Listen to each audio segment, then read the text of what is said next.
काळामध्ये तुम्हाला ड्युट्या लावल्या या साराच्या वसुली कधी करायची, कर्मचाऱ्याचा पगार कोणी करायचा? या प्रशासनाला, जिल्हा प्रशासनालाही कळायला पाहिजे होतं की या कर्मचाऱ्यांच्या वसुली जर नाही झाल्या, तर महापालिकेची वसुली तिजोरीत पैसे जर नाही आले तर ह्या लोकांच्या पगारी कुठून होती याचं सुद्धा भान नाही ठेवलं त्यांनी. लागा कामाला जसं की त्याचे गुलाम आहेत आपण, नोकर अशी परिस्थिती या प्रशासनाने केली म्हणून आपल्यावर आता ही वेळ आलेली आहे. मला असं आपल्याला या ठिकाणी या निमित्तानं म्हणायचं, तर तुम्ही म्हणले की आम्ही गेल्या 15-16 दिवसापासून बसलो, पण गेल्या 15-16 दिवसापासून परभणीतली सामान्य जनता त्रस्त आहे या सफाईमुळं. त्याचं काय? त्याचं तुम्हाला काहीच नाही. तुमची पगार आज मिळायची उद्या मिळेल एवढंच विषय, तर मिळणार नाही. पण खान शरद आता मला एका वकिलानं फोन केला, वकील कॉलनीतून. ते म्हणले साहेब आमच्या रोडनं नाल्या व्हायला. ही वस्तुस्थिती आहे. तर माझं असं म्हणणं आहे की आता उपमुख्यमंत्री साहेब जे या नगरविकास खात्याचे मंत्री आहेत ते रविवारी आपल्याकडे येणार आहेत आणि त्या दिवशी मी त्यांच्याशी तुमचे एक शिष्टमंडळ घेऊन त्यांच्याशी चर्चा करू, त्याच्यावर काय मार्ग काढता येते बघू. आणि महापालिकेने सुद्धा आपलं स्वतःचं उत्पन्न वाढवलं पाहिजे. अनेक गोष्टी आहेत त्या करायसारख्या. त्या ठिकाणच्या बऱ्याच ओपन पे जागा आहेत, बऱ्याच ठिकाणी अतिक्रमण आहेत, ते सगळे काढून बीओटीवर काही जागा बांधकाम केले. आयुक्त साहेब आपण बऱ्याच गोष्टी करू शकतो, आपल्याकडे आहेत. आपल्याला स्वतःचा सोर्स निर्माण करावा लागेल. बरेचसे गाळे तुमचे 100 आणि 50 रुपयाच्या भाड्यावर आहेत. इथं 500 आणि 1000 रुपयाला साधी 4 पत्राची रूम किरायाने भेटणार आणि इथं कमर्शियल लोक धंदा करायला लाखो रुपये कमवलेत. पुढे गाड्यावाल्याला बसविते, त्याच्याकडून 1000 रुपये महिन्याला घेते आणि नगरपालिकेला 100 रुपये भरत नाही. अशा लोकांना दयामाया करायची काय गरज आहे असं माझं मत आहे. अरे तुम्हाला उपासमार व्हायची वेळ आली. अरे तुम्ही तरी कर्मचारी आहे, तुमचं तरी कसं तरी धकन. जे रिटायर झाले त्याच्या पेन्शनचे सुद्धा वांदे, त्याचं काय करायचं? कारण मी नगरसेवक असताना अंतिकाबाईनं तेव्हा एक मोठं आंदोलन केलं होतं. अनुसाबाईला 2 जरी जोडी होती, ह्याच्या संग आणखी फक्त महिला आपली ज्ञान होते, दुसऱ्या गोरी त्या गोरेला होत्या बघायला. तर हे स्वतःचा सोर्स उभं करणं. आयुक्त साहेब काय आज उद्या नाही.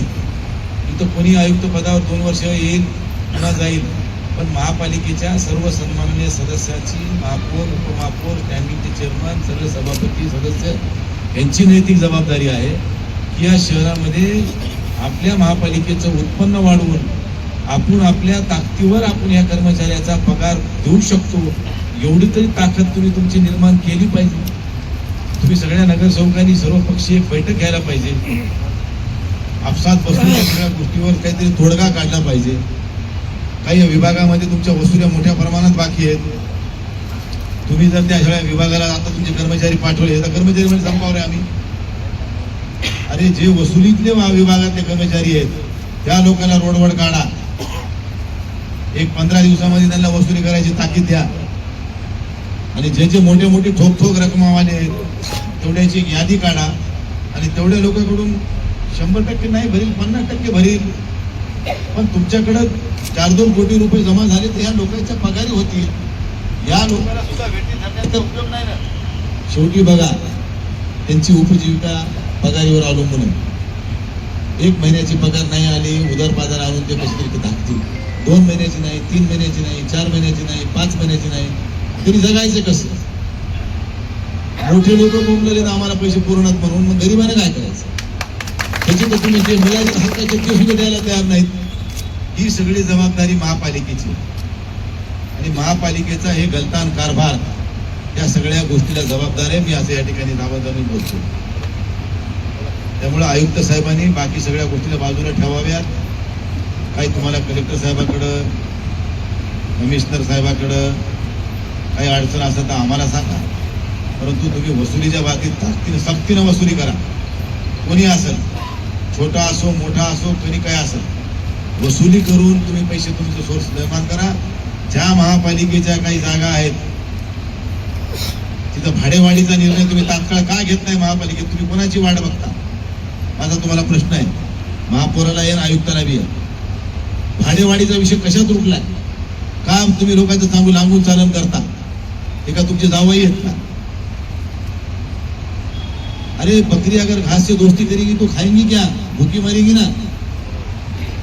त्यामुळे तुम्ही कोणाची लिहामुलदा करू नका. माझ्याकडे थांबलं असं तर मला नोटीस पाठवा, मी उद्या भरायला तयार आहे. असं तुम्ही सगळ्याला ताकीद करा आणि सगळ्याकडून वसुली करा. आणि ज्या काही भाडेवाढीचा विषय आहे, जे गाळेधारकाचं कोर्ट मॅटर चालू होतं ते कोर्टाचा निकाल लागलाय, ते लोक सुद्धा पैसे भरायला तयार आहेत. ते मला बोलू लागलेत सगळे वाते कॉम्प्लेक्सवाले या स्टेडियमच्या. तर तुम्ही सगळ्याची एक बैठक घ्या आणि सगळ्याला आवाहन करा की बाबा तुम्ही भाडेवाढ करा, त्यातले 50% पैसे तुम्ही आता आम्हाला डिपॉझिट करा. आम्ही तुम्हाला काय भाडेवाढ करायचे सगळ्याच्या संमतीनं करू, परंतु रेडी रेकनर प्रमाणे तुम्हाला करायचे अधिकार आहेत मला वाटते PWDच्या. तर PWDच्या रेडी रेकनर प्रमाणे तुम्ही भाडेवाढ करू शकता. आणि जर त्याला जर ती भाडेवाढ मान्य नसेल आणि त्याच्याकडून काही डिपॉझिट घ्या आता ठरल्याप्रमाणे, ते जर भरणार नसेल तर त्या दुकानाचा लिलाव करा आणि लिलाव करून जे डिपॉझिट देईल त्याला दुकान अलॉट करा. तुमचा सोर्स तुम्हाला निर्माण होईल आणि अशी कर्मचाऱ्याला उपोषणाला बसायची वेळ येणार नाही. कोणाची असो, यांच्या ठिकाणी मी जरी असतो, तुम्ही जरी असलात आणि तुमच्यावर जर अशी उपासमारीची वेळ आल्यानंतर तुम्ही तरी काय करणार आहे? तुम्ही हेच केलं असतं. ती वेळ आता पुन्हा येऊ नये यासाठी आपण उपमुख्यमंत्री महोदयासोबत एक आपण चर्चा घडून आणतो तुमची, आणि त्या ठिकाणी त्यांच्यासमोर आपण आपल्या सगळ्या व्यथा मांडू. त्याच्यातून आपल्याला त्या दिवशी मी परवा दिवशी मांडली मी व्यथा. ते म्हणजे किती महिन्याचा पगार थकला मला सांगा. मला वाटतं 5 महिन्याचा का 6 महिन्याचा थकला. 5 महिन्याचा पगार थकल्याचं मी त्यांना सांगितलंय. पण त्या आता 30 तारखेला साहेब येणार आहेत, त्या दिवशी आपण मी त्यांची वेळ घेतो. आपले एक शिष्टमंडळ येऊ द्या, त्या शिष्टमंडळाशी आयुक्त साहेब असतील, महापौर असतील, काही स्टँडिंग सभापती, सगळे नगरसेवक सगळ्याची बैठक करून तुमच्या विषयावर काय तोडगा काढता येते त्यांना आपण सगळी त्याच्यासमोर व्यथा मांडू की बाबा आमचं हे शहर मागासलेलं शहर आहे, इथं कुठलाही उद्योग नाही. MIDC सुद्धा आमची निवासी आहे. बाकी तर इथं काही देणं नाही घेणं नाही या शहराला.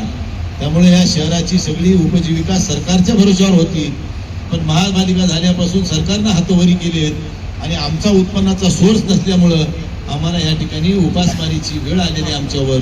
हिच्यातून आम्हाला बाहेर काढा अशी आपण यातना त्या मंत्री महोदयाकडे करू आणि आपला मार्ग कायमचा त्यातून कसा निघल याच्यासाठी आपण प्रयत्नशील राहू. मला वाटतं की तुम्ही आता तुम्हाला उपोषण सोडा म्हणलं तर तुम्ही म्हणतात पगार तर होईना, उपोषण सोडा म्हणून देणार का तुम्ही पगार घेणार का? ह्यांच्या एक दिल्या म्हणजे आता कधी बाकी 4 ह्या कधी देणार आहेत?